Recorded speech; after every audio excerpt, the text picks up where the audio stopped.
Hello বন্ধুরা, আজকে আমি বানাবো চিড়ের পোহা।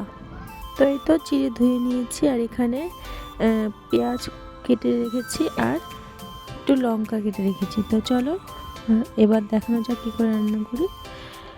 গ্যাসের ওপর আমি কড়াই বসিয়ে দিয়েছি, কড়াইটা গরম হোক, তারপর আমি দেখাচ্ছি তোমাদেরকে একদম সিম্পলভাবে চিড়ের পোহাটাও আমি রান্না করব। তো আমার কড়াই গরম হয়ে গেছে, সামান্য তেল দিয়ে দিলাম। তেলটা এখন গরম হতে ছেড়ে দিব। তো তেলটা আমার গরম হয়ে গেছে, এর মধ্যে এখন আমি কেটে রাখা পেঁয়াজ কুচি আর লঙ্কা কুচিটা দিয়ে দিব। তো এই তো আমার কেটে রাখা পেঁয়াজ আর লঙ্কা দেওয়া হয়ে গেছে, এটাকে এখন একটু ভেজে নেব। তো ভাজার জন্য একটু সামান্য লবণ দিয়ে দিব, যাতে তাড়াতাড়ি ভালোভাবে পেঁয়াজটা ভাজা হয়ে যায়। কিছুই না, খুব সামান্যভাবেই এই চিড়ের পোহাটা আমি তৈরি করব। তো ভাবলাম তোমাদের সাথে এটা একটু শেয়ার করি। তো ভালো লাগলে বলবে অবশ্যই, আর খারাপ লাগলে বলবে। তো চলো পেঁয়াজটা ভাজা ভাজা হোক। তো পেঁয়াজটা দেখতেই পাচ্ছ কালারটা চেঞ্জ হয়ে গেছে, ভাজা ভাজা হয়ে গেছে। এবার এর মধ্যে আমি ধুয়ে রাখা সেই চিড়েটা দিয়ে দিব। এই সামান্য একটু মানে বিকেল করে মনে হচ্ছিল যে কী খাবার দিকে, তাই একটু মনে হলো চিড়ের পোহাই করি।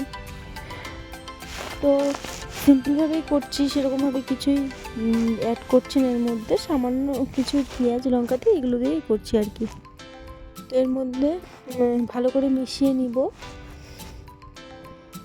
ভালো করে মিশিয়ে নিতে হবে, না হলে তেলটা সব চিড়ের সাথে মিশবে না। তো আমার ভালো করে মেশানো হয়ে গেছে, এবার এর মধ্যে পরিমাণ মতো লবণ দিয়ে দিব।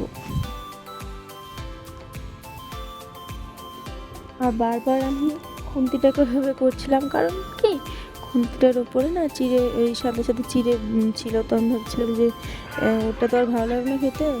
তো এই তো সামান্য হলুদ দিয়ে দিলাম।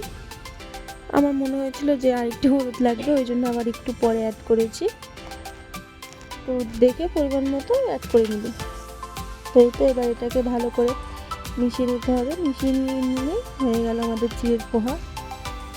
তো চলো ভালো করে এটাকে মিক্সড করে নিই।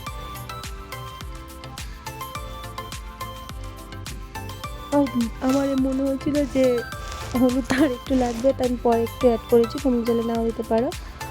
তো চলো এটাকে ভালো করে মিক্সড করলেই আমাদের তৈরি হয়ে যাবে চিড়ের পোহা। তো আমার মিক্স করা হয়ে গেছে, এখন আমি এটাকে নামিয়ে দিব।